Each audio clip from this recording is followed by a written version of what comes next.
Então, muito boa tarde, pessoal. Sejam bem-vindos novamente. Meu nome é César Mello, eu sou jurista, especialista em Direito Público e vamos dar seguimento aqui ao nosso curso Sobrevivendo ao Estado Totalitário. Para esse módulo de agora, vai ser realmente necessário que você tenha visto os módulos anteriores, tá?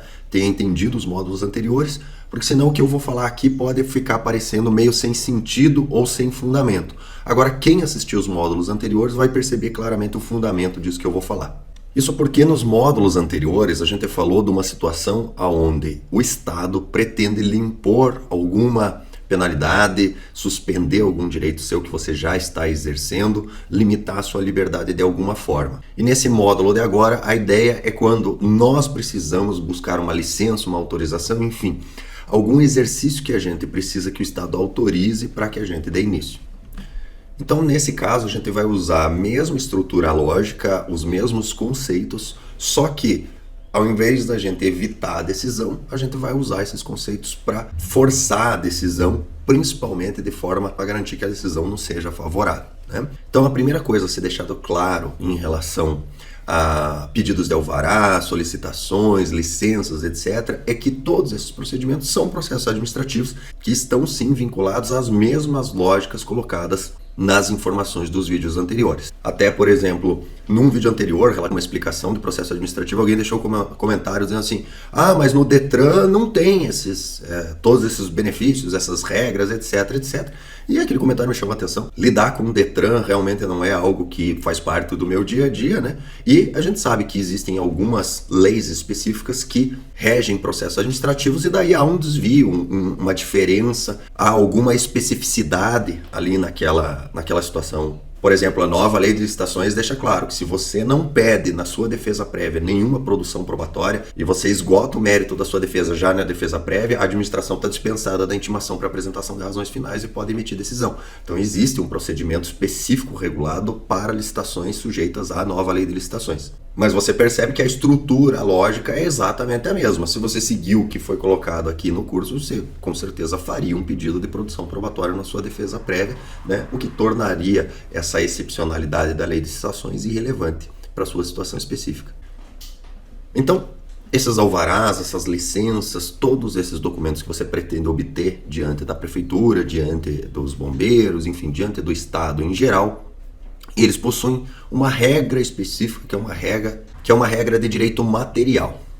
Então, em alguma legislação, em alguma portaria, em alguma instrução normativa, em alguma lei, vai estar previsto a documentação que você precisa apresentar para obter aquela licença, aquela autorização específica. Então, o primeiro passo que você tem que ter é ir atrás dessa informação para saber exatamente aquilo que você precisa apresentar antes de fazer o pedido.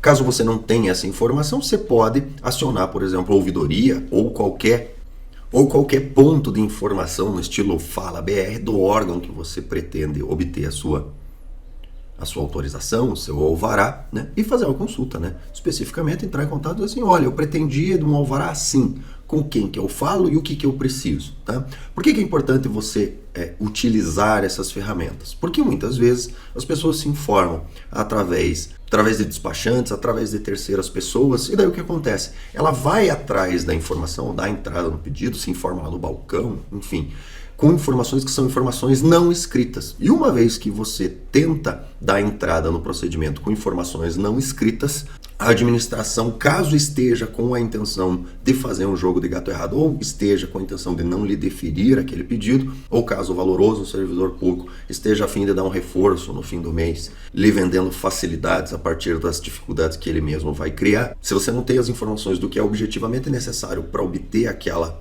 autorização, aquele alvará, você acaba ficando sujeito a diversos abusos. Então, o primeiro passo é, do ponto de vista do direito material, o que eu preciso para obter aquele alvará, aquela licença? Quais são as exigências previstas em lei? E as exigências estarão todas previstas em lei. Às vezes de forma subjetiva, mas quase sempre de forma objetiva. Então, nesse caso, como em quase todos os casos, quem tem a informação tem poder. Então, levando especificamente na sua situação, quais são os documentos que você precisa obter, quais são as informações que você precisa ter em mãos antes de dar entrada no pedido. Então, do ponto de vista do direito material, cada caso é um caso. Porém, do ponto de vista do direito processual, é praticamente tudo a mesma coisa. Então, nós vamos olhar aqui do ponto de vista do direito processual. Então, do ponto de vista do direito processual, o que você tem que saber é o seguinte: a partir da Lei 9.784, né, que é a fonte de todas as informações que nós estamos trabalhando, poxa, mas é uma prefeitura. Provavelmente vai ter uma lei municipal de processo administrativo, onde as regras vão ser praticamente as mesmas da Lei 9.784. Se não tiver uma lei municipal de processo administrativo, o STJ entende, e eu já acredito que já tenha falado isso, que se aplica a Lei 9.784 até que aquele ente federado, aquela prefeitura, aquele estado, promulgue a sua própria lei de processo administrativo, certo? Porém, é fato que a administração tem o dever de decidir, e a administração tem o dever de decidir explicitamente, emitir decisões nos processos administrativos e sobre solicitações ou reclamações em matéria de sua competência. E 49, concluída a instrução do processo administrativo, a administração tem o prazo de até 30 dias para decidir, salvo prorrogação por igual período expressamente motivada. Ou seja, estando o processo pronto, você tendo apresentado toda a documentação que lhe é exigida, a administração tem entre 30 e 60 dias para oferecer uma resposta. É por isso, por exemplo, que uma das minhas críticas aos decretos de arma do governo Bolsonaro é que é o seguinte: eles pegaram uma regra que estava prevista na lei já de 30 dias e aumentaram para 60, né? E daí o que a administração pública fez? Disse que era 120, né? Porque são 60 prorrogáveis por mais 60. Em nenhum lugar está escrito que é prorrogável por mais 60, mas 60 prorrogável por mais 60, e colocou lá que, caso passado o prazo, haveria o deferimento tácito. Só que não foi isso colocado no decreto, não foi regulamentado como esse deferimento tácito se daria, né? Especialmente numa situação extremamente regulamentada, onde você estar com o objeto sem a documentação, você comete crime. É diferente, por exemplo, a intenção foi boa, mas a execução demonstrou uma falta de entendimento, uma falta de conhecimento da questão prática. Então, por exemplo, se você tem uma legislação, e aqui no governo do estado do Paraná, o governador Ratinho Júnior fez um decreto nesse sentido, onde aí realmente tem efetividade, né? Por exemplo, se você tem o alvará da prefeitura, o que acontece? Se passou 30 dias e você não tem o alvará em mãos, mas está escrito que tem um deferimento tácito, o que acontece? Ninguém é preso por estar operando uma empresa sem alvará. Você pode, no máximo, ser multado, você pode, eventualmente, ter o seu negócio interditado, etc. Mas daí basta você usar, como, por exemplo, tem no caso do decreto aqui do governo do estado, que diz o seguinte: se você fez o pedido e não for analisado dentro do prazo fixado no decreto, há um deferimento tácito até que a administração analise, né, e chegue a um resultado final. Ou seja, você usa o seu protocolo de pedido de alvará, o número de dias ultrapassado, e daí a partir disso os fiscais têm que lhe tratar como se você tivesse o alvará em mãos. Por quê? Porque o deferimento tácito para fins de alvará, ele na verdade traz uma atuação negativa, especialmente dos órgãos que estão subordinados ao próprio governo que deu a decisão. É diferente, por exemplo, do governo federal. O deferimento tácito de porte de arma. Ora, quem vai fiscalizar é a Polícia Militar, né? É a Polícia Civil do governo do estado, né? Qual que é a chance de você estar com uma arma na rua sem documento nenhum, né? Ou só com o CRAF da arma, né? E daí o policial não te levar preso porque você disse que teve um deferimento tácito do seu porte de arma. É zero, né, meu amigo? E considerando que só o fato de ser aberto o processo criminal contra você, você já perde o direito ao porte, né? Na prática vira o seguinte: o deferimento tácito, se alguém fosse tentar usar, ia imediatamente perder o porte. Por quê? Porque ia ser aberto um processo criminal contra essa pessoa, um inquérito para apurar se o deferimento tácito era ou não é. E uma vez que aberto o inquérito, a pessoa automaticamente perderia a idoneidade, e ao perder a idoneidade, perderia o direito ao porte. Então, a lógica aplicada nos decretos de armas, ela tinha algum fundamento, mas faltou efetivamente se estabelecer como que isso se daria na prática. A meu ver, na época eu falei, o servidor público, ao invés de prever um deferimento tácito, ele deveria prever uma punição, uma multa, alguma punição econômica para o gerente do setor, né, abertura de um PAD, alguma coisa contra a pessoa, porque essa coisa de deferimento tácito para uma atividade onde a falta do documento representa o cometimento de um crime, na prática ela não se fixou, né? Agora, nós temos em situações de alvarás, licenças, etc, a situação é um pouco diversa, né?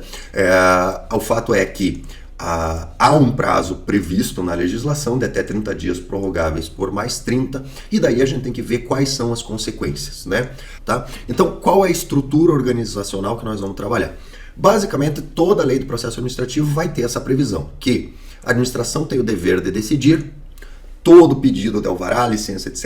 é um processo administrativo, então está submetido a esse dever de decidir, e basicamente, toda a legislação, tanto a que trata de deferimento tácito, quanto aquela que não trata de deferimento tácito, a jurisprudência aplica da seguinte forma. Concluída a instrução do processo administrativo, a administração tem o prazo de até 30 dias, prorrogáveis por igual período, para dar uma decisão, certo? Então, como que a administração faz para ficar enrolando anos e anos e anos e anos, sendo que isso é uma regra que existe desde 99, porque essa é uma lei existente desde 99. Como que a administração faz para não cumprir esse prazo, né? E como que, no caso, por exemplo, do governo do Paraná, onde foi expedido um decreto que expressamente coloca essa regra, olha, nos casos onde há necessidade de avaliação do alvará, o prazo máximo é 60 dias, se não haverá expedição tácita do alvará. Como que aquele valoroso servidor público que está querendo vender aquela facilidade a partir das dificuldades que ele mesmo cria, vai fazer para poder viajar para Dubai no final de ano? Viajar para Dubai no final de ano, levar a família inteira, a sogra, né, todo mundo lá no final de ano, aquelas viagens absolutamente incompatíveis com os rendimentos que o pessoal tem, né? Como é que ele vai fazer? Ora, ele vai aplicar as mesmas técnicas que eu ensinei vocês até aqui, que todo valoroso servidor público que passa o ano fazendo caixinha para poder viajar para Dubai com a família, mesmo que tal viagem seja completamente incompatível com a sua remuneração, sempre soube e sempre fez, né? E você, né, nosso querido trouxa pagador de DARF, né, por não estudar a legislação, por não conhecer as regras do jogo, né, sempre acabou se submetendo. Então, como é que ele vai fazer? Ele vai fazer com que nunca esteja concluída a instrução do processo administrativo, né? Então, vamos dar um exemplo prático, né? Como é que funciona um alvará específico. Você lá está querendo criar um certo negócio e daí você dá entrada no pedido de alvará. Aquele pedido padrão, você não estudou a legislação, você não sabe nada, você só chegou lá na prefeitura, te deram o formulário padrão de pedido de alvará, tá? Você vai lá, preencheu o formulário padrão, juntou lá uma cópia do seu contrato social, juntou lá algumas certidões que te pediram, certo? E você dá entrada no processo. E daí o que acontece? Depois de 60 dias, vai vir uma resposta lá dizendo o seguinte: olha, tem uma pendência aqui, né? A gente precisa aqui de um projeto da sua área e tal. Aí você vai lá e apresenta o projeto. Aí, depois que você apresentou o projeto, 60 dias depois dizem: olha, tem uma pendência aqui, porque falta aqui uma análise do EIA-RIMA,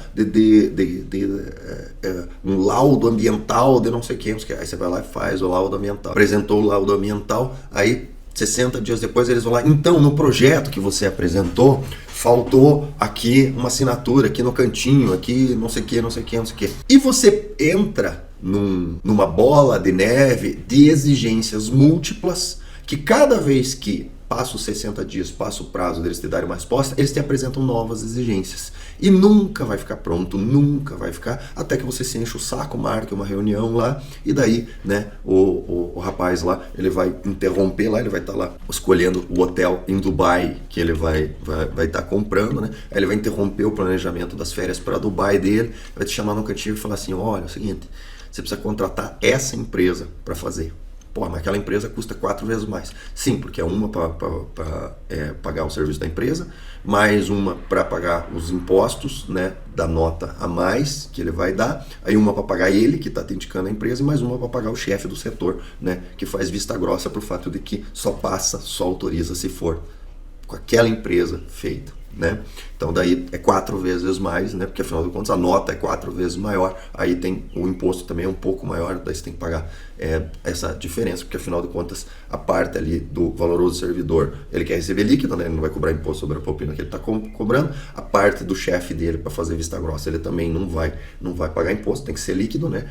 Aí tem a parte do serviço mesmo, de uma outra empresa que realmente vai fazer o serviço, que é a mesma que aliás você já contratou, já fez o serviço, ficou igualzinho, só que daí como não foi no lugar certo, né? Aí não vai ser aprovado, certo? E assim, né? Depois de anos e anos e anos, você finalmente consegue o seu alvará, né?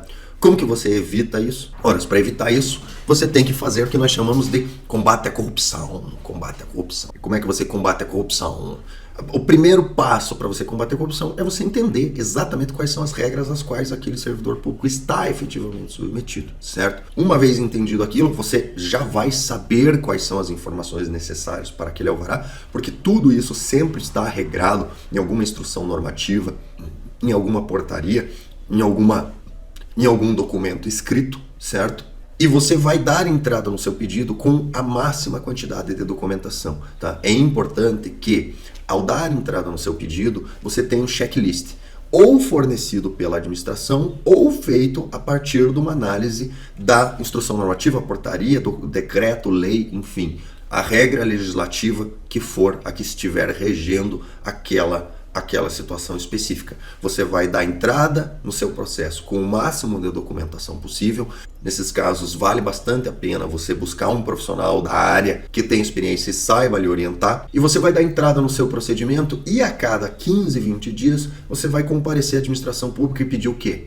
Né? Pedir o quê? Todo mundo que já fez o curso sabe o que você vai pedir. Você vai pedir cópia capa a capa do processo administrativo. Por que cópia capa a capa do processo administrativo? Por quê? Porque você pedindo cópia capa a capa do processo administrativo, você vai ter uma informação clara de em que ponto está e principalmente você vai ser o chato que eles sabem que está acompanhando o procedimento. E ao fazer isso, você força a administração, os valorosos servidores públicos, tratarem o seu procedimento de forma mais correta e mais séria. E principalmente você vai ter acesso aos pareceres internos para saber o que efetivamente está pendente, o que há uma efetiva pendência, certo? E, a partir disso, você vai acompanhar as respostas da administração. E sempre que eles lhe apresentarem uma resposta, você vai exigir que a resposta seja dada com base no artigo 50 da Lei 9.784, que diz, e nós já analisamos esse artigo, que diz o seguinte: os atos administrativos deverão ser motivados com indicação dos fatos e fundamentos jurídicos quando neguem, limitem ou afetem direitos ou interesses, ou seja, eles não lhe estão apresentando pendências de documentação a fim de complementação do processo administrativo antes de decidir, estão. Então, tem que ser feito. É isso aqui. Neguem, limitem ou afetem direitos ou interesses, né? Se eles exigem documentação adicional ou exigem uma adaptação, às vezes no seu projeto, na sua empresa, no seu espaço físico, então elas impõem ou agravam deveres, encargos ou sanções. Então, os atos administrativos devem ser motivados com indicação de fatos e fundamentos jurídicos, e a motivação deve ser clara, e a motivação deve ser explícita, clara e congruente, certo? E principalmente, você deve exigir que a informação seja explícita, clara e congruente, apresente a indicação dos fatos e fundamento jurídico, ou seja, eu preciso de essa modificação no projeto para atender a essa regra específica da lei, instrução, portaria, seja o que for, certo?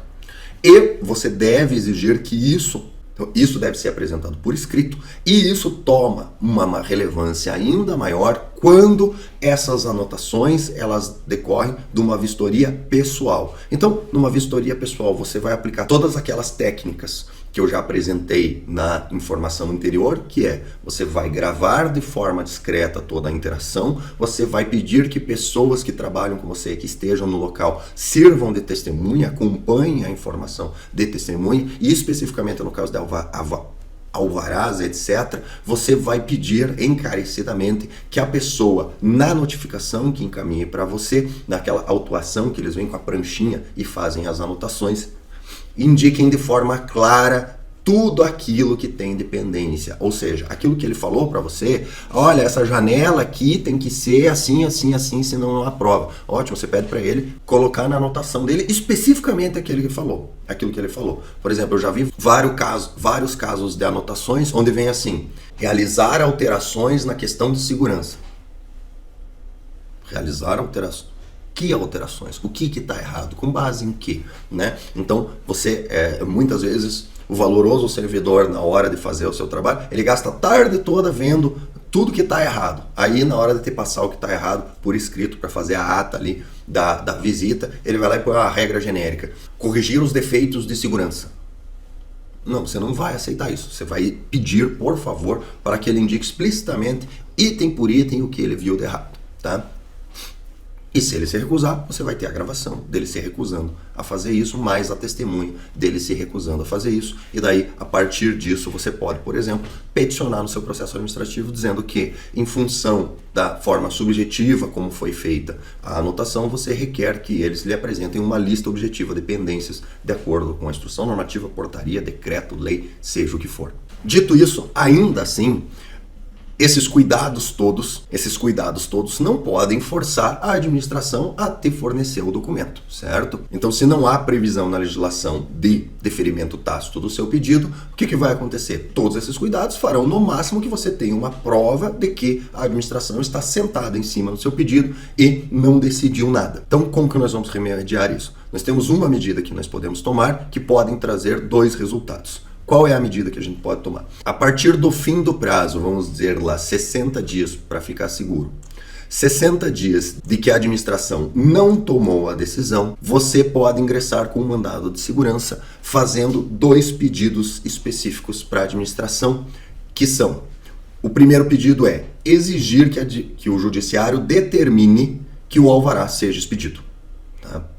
E segundo, você pode exigir que o judiciário determine que a administração, num prazo curto de 5, 10 dias no máximo, tome a decisão para que abra o espaço para você apresentar recurso. Como você sabe quais das duas opções você está sujeito, tá? Isso é com base na diferença entre ato discricionário e ato vinculado. Então, eu trago aqui uma jurisprudência onde foi basicamente isso. O que aconteceu aqui nesse caso? A administração, alguma empresa entrou com um pedido de alvará de construção, obteve o alvará de construção, em algum momento a administração simplesmente foi lá e revogou o alvará de construção dele. Né? Então está aqui a ementa, agravo do instrumento, mandado de segurança, revogação de alvará de construção pela autoridade coatora, sem o devido processo legal, violação do princípio da legalidade, ato vinculado, liminar negado em primeiro grau, mas que deve ser concedido para determinar a expedição do alvará de construção, descumprimento injustificado da ordem judicial e criação de embaraços e exigências para a expedição do alvará, ato atentatório de dignidade da justiça, imposição de multa à autoridade coatora, recurso conhecido e provido. Então o que acontece? Quando se trata de um ato vinculado e praticamente todos os alvarás de instalação, de funcionamento, etc, eles são atos vinculados e é por isso que você precisa entender a legislação e quais são os requisitos. Por quê? Porque se você tiver uma cópia capa a capa do processo administrativo demonstrando que aqueles documentos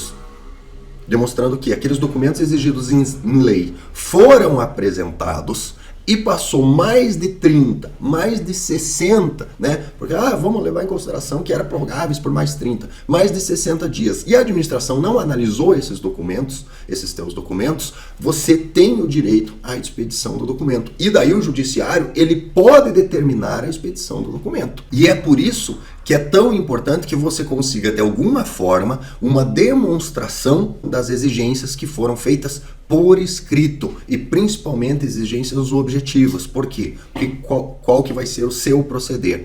Você vai fazer o seu pedido com praticamente toda a documentação posta.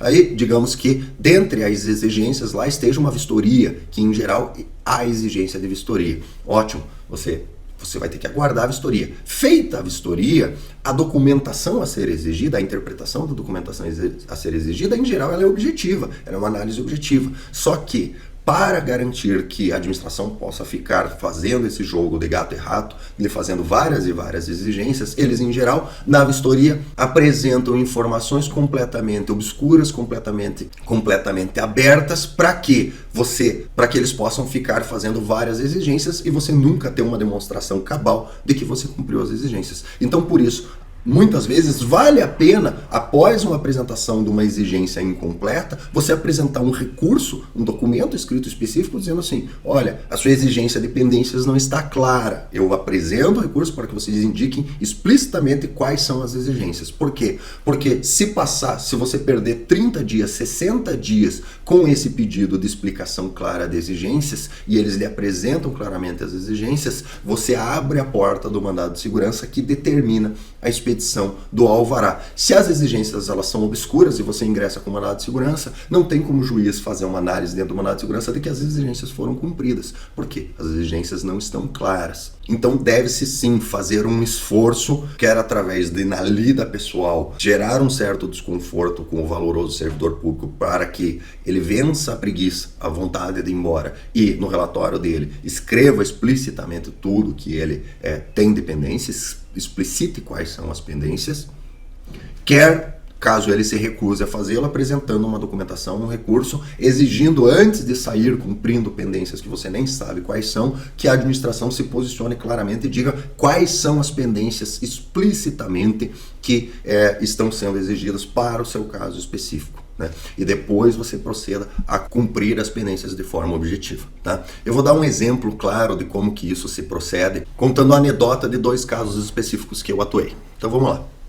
O primeiro, relativo a um clube de tiro, no município específico, se previa um procedimento simplificado de alvará. Então, o que o pessoal lá do clube de tiro fez? Foi lá, pediu uma autorização de instalação prévia, foi concedido, fizeram a construção do clube de tiro, foram lá, conseguiram alvará com bombeiro, conseguiram as informações de CR, conseguiram todas as documentações com o exército, etc, etc, etc. E quando o clube começou a operar, havia em frente um pessoal que tinha um sítio que não gostava dessa questão de tiro, certo? E passaram a fazer reclamações relativo ao barulho, etc, etc, etc. E começaram a criar problemas, chamar a guarda municipal, enfim, criar vários problemas em relação ao funcionamento do clube de tiro. E numa dessas interações, né, a pessoa lá deixou bem claro que o problema dela não era o barulho, o problema dela era efetivamente ser clube de tiro, né? A pessoa até chegou a falar assim, se fosse uma balada, se fosse até tocando funk eu não ligaria, mas esse negócio de tiro eu não quero, né? Perto da minha casa. Então, tratava-se de um problema ideológico, não um problema objetivo de poluição sonora. E a prefeitura, por algum motivo, simplesmente foi lá e cancelou o alvará, suspendeu o alvará do clube de tiro. Né? E na época eu era advogado, eles me procuraram, né? Eu pedi, primeira coisa que eu pedi, cópia capa a capa do processo administrativo. E a partir da cópia capa a capa do processo administrativo, a gente identificou que o alvará tinha sido revogado com base numa denúncia junto à guarda municipal, só que na legislação municipal não havia nenhuma previsão de revogação sumária de alvarás. E eles ainda estavam dentro da validade do prazo do alvará provisório, né? E havia uma previsão de ser necessário apresentar um estudo ambiental para empresas consideradas de nível elevado de risco ambiental. Só que na legislação municipal estavam previstos especificamente quais eram as empresas com risco elevado de poluição ambiental, e clube de tiro não era uma delas. E a legislação previa que outras empresas poderiam ser submetidas ao procedimento mais complexo de deferimento ou renovação de alvará se fosse ouvido o Conselho Municipal. Conselho Municipal que estava previsto na legislação, mas não existia, não tinha sido criado, né? Então, de posse de todas essas informações, o que a gente fez? A gente ingressou com um mandado de segurança, pedindo em sede liminar que o juiz anulasse a revogação do alvará. E daí, considerando todas as informações, considerando que não havia base legal para essa revogação do alvará, foi dada a liminar. Nada impedia que eles criassem o tal conselho, fosse ouvido o tal conselho e, a partir da oitiva do tal conselho, fosse exigido o processo mais complexo para manutenção do alvará ou renovação do alvará. Então, qual foi a minha orientação para o pessoal do clube de tiro? Que já providenciasse os laudos do procedimento mais complexo. E um dos laudos era uma análise de poluição sonora, né? Porque havia graus máximos de barulho que poderiam ser executados naquela região específica. Essa era uma regra objetiva a ser atendida por todos os que operassem na região, e eu pedi que eles fizessem essa análise, e daí, a partir da análise, foi verificado que efetivamente eles estavam considerando o distanciamento da rua, né? A pista de tiro ficava bem ao fundo, né? Então havia uma grande distância até a rua, até o vizinho especificamente. E o som até o vizinho ele ficava bem inferior aos níveis previstos na legislação. Inclusive, de se notar que na análise do espectro sonoro, né, tem um momento onde efetivamente ultrapassa muitos decibéis permitidos, só que daí não era disparo de arma de fogo. Aí na hora, era uma hora que um caminhão estava subindo, uma descida assim, o caminhão estava subindo, aí o barulho do caminhão subindo a rampa ali, a ladeira da estradinha, ficava muito acima dos limites. Então, os caminhões que passavam faziam muito mais barulho do que o clube de tiro, mas o problema do pessoal não era com o caminhão passando, era sim com o clube de tiro, né? Então, feito esse perfil, analisada essa questão, foi mantido o alvará lá do clube de tiro. Após a liminar, acho que a prefeitura viu que a coisa ia enroscar para o lado deles do ponto de vista legislativo, e até onde eu sei o clube está aberto até hoje, com o alvará, tudo certinho. Inclusive eu ainda tenho R$1.000 de crédito para gastar de munição lá, como é um clube um pouco fora de mão para eu ir. E o tempo que eu tenho para esse tipo de coisa já está excessivamente escasso, então fiquei lá com o crédito com o pessoal, nem sei se eles lembram disso. Enfim, então o resumo da história, como é que eu consegui resgatar o alvará dessa empresa?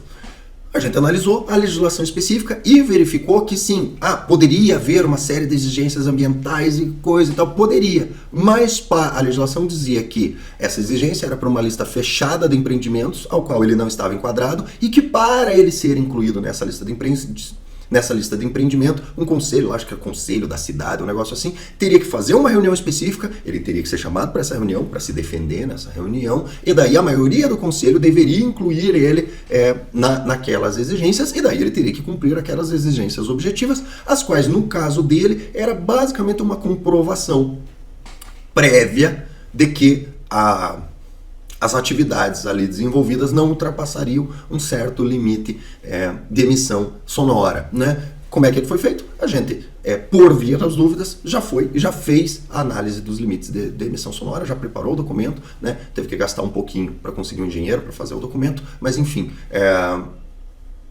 juntando a apresentação ao judiciário de que a legislação não estava sendo observada porque estava sendo feitas as exigências não cabíveis pela lei àquela empresa.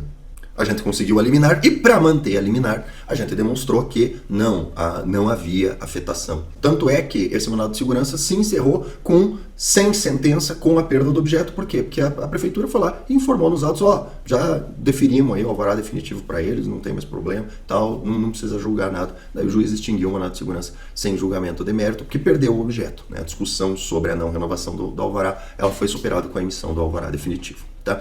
E outro caos que eu posso contar para vocês é o seguinte: um cliente meu, ele comprou um imóvel, né, no estado de São Paulo, e ele pretendia obter todas as licenças ambientais para fazer a construção da casa dele, onde ele ia morar. Só que no estado de São Paulo existe uma regra que diz o seguinte: qualquer pedido de análise ambiental fica suspenso se você tiver qualquer acusação de crime ambiental ou infração administrativa ambiental. Então, como é que funcionou no caso específico do meu cliente? Eu não estou dizendo que isso seja uma prática normal lá no estado de São Paulo, né? Estou dizendo apenas que o meu cliente deu azar nesse caso específico. Então, o que aconteceu com ele que ele deu azar, né? Ele estava lá, fez o pedido de todas as licenças, apresentou toda a documentação, a licença estava pronta para ser deferida, eis que ele dá azar e recebe a visita de uma fiscalização ambiental logo após uma árvore no terreno dele ter caído sobre uma edícula lá que eles estavam usando para guardar os materiais de construção, ferramentas, etc. Né? E após essa árvore, quando essa árvore caiu em cima, sozinha, com temporal, caiu em cima lá da edícula,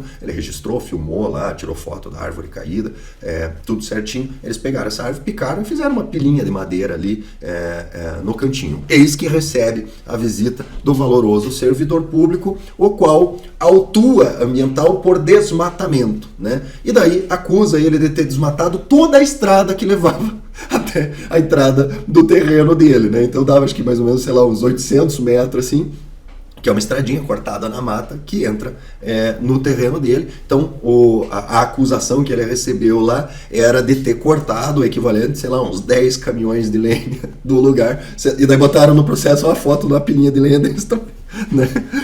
E daí o que acontece? A partir do momento que ele recebeu uma autuação ambiental por corte ilegal, alguma coisa assim, a licença de construção dele ficou suspensa. E daí o que a administração passou a fazer?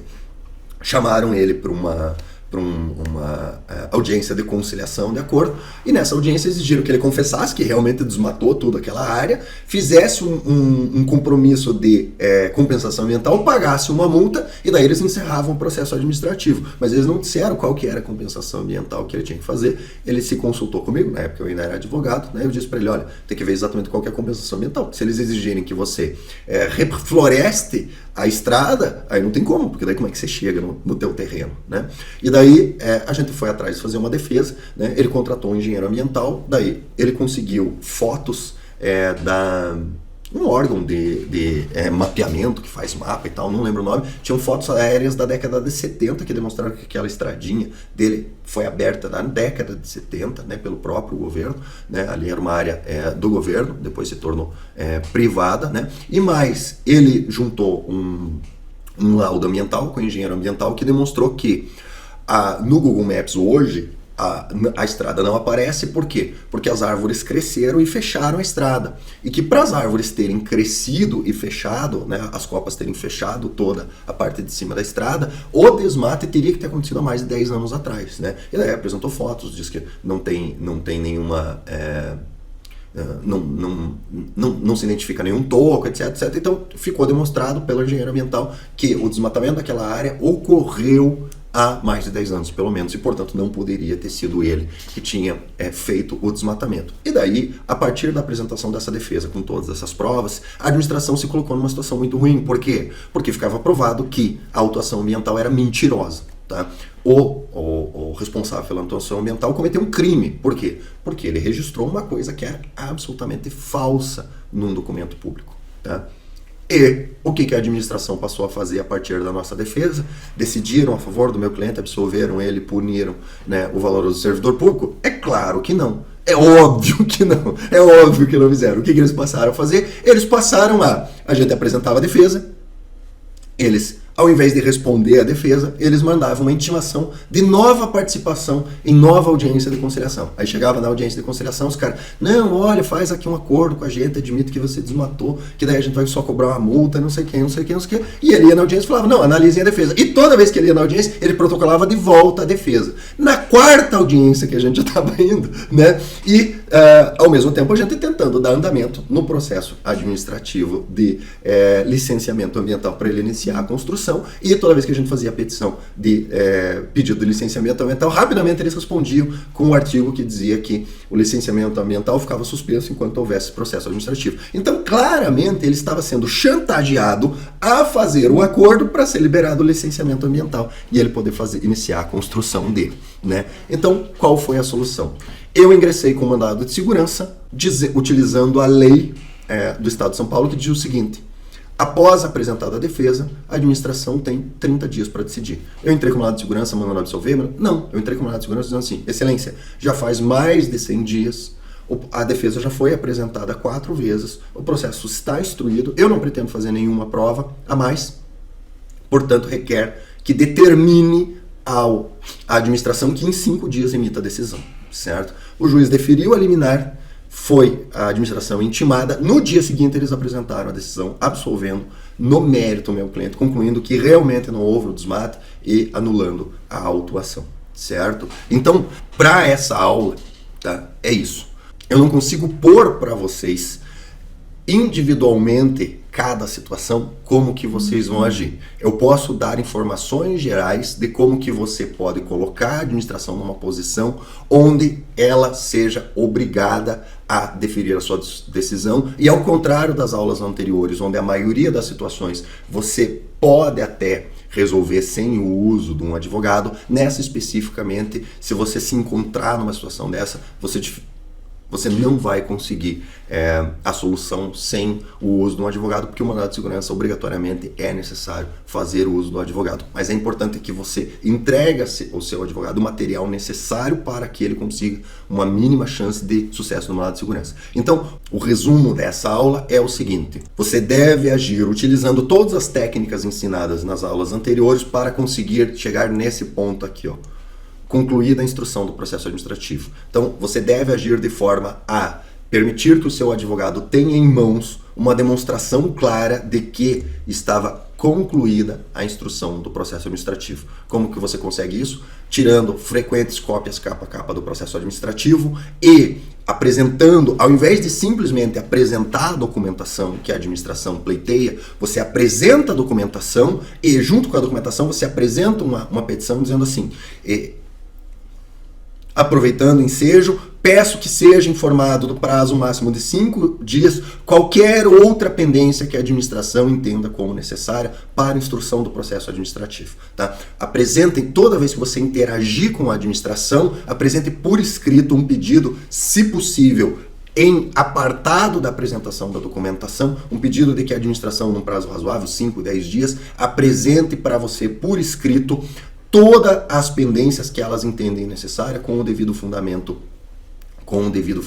jurídico. Porque se você tiver uma petição pleiteando especificamente que eles lhe apresentem as pendências não respondida por mais de 60 dias, aí você consegue, o seu advogado consegue argumentar no mandado de segurança de que não havia outras pendências. Por quê? Porque se houvessem outras pendências, a administração tinha o dever de explicitamente emitir decisão e responder às solicitações ou reclamações, certo? Se você apresentou uma petição, a administração, está aqui a documentação, o que mais você precisa? Passou 60 dias e não falaram nada, é porque eles não precisam de mais nada. E se eles não precisam de mais nada, significa que estava concluída a instrução do processo administrativo e eles tinham o dever de decidir, tá? E aí, muitas vezes, o seu advogado, sendo um ato vinculado, ou seja, a listagem de documentação está lá, e se trata de algum tipo de licença, autorização, que, apresentada a documentação,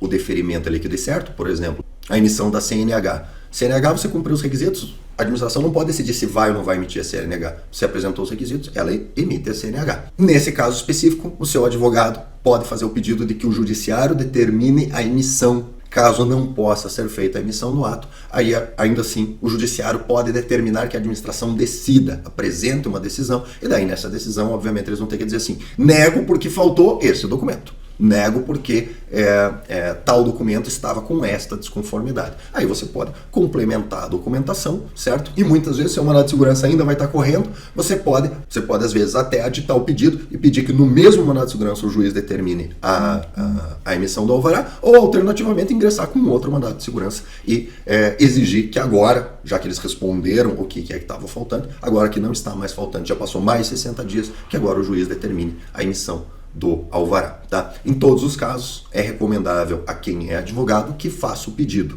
né? Excelência, pedido A, determine a emissão do documento.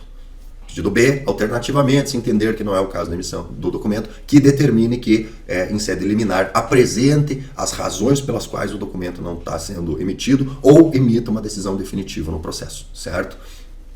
Em estando seu processo administrativo nessa posição, né, ou tendo você o cuidado de ter feito um pedido e esse pedido estar sem decisão há mais de 30 dias, né, a regra é que o judiciário deve determinar que a administração haja e, no mínimo, você sai daquele limbo administrativo onde você não tem uma resposta nem que sim, nem que não, você tem apenas esporadicamente uma comunicação lá onde a administração te pede mais alguma coisa que nas 10 oportunidades anteriores ela nem mencionou. Então, gente, para essa aula é isso. Espero que ela tenha sido útil. Se ficarem dúvidas, eu acredito que essa aula é um pouco mais confusa. Se ficarem dúvidas, por favor, deixe as suas dúvidas no comentário. A depender da dúvida, como ela ficar, pode ser que ela gere uma aula complementar, onde eu consiga, a partir da sua dúvida, melhorar um pouco a explicação dessa situação específica, ilustrar melhor a aplicação da legislação.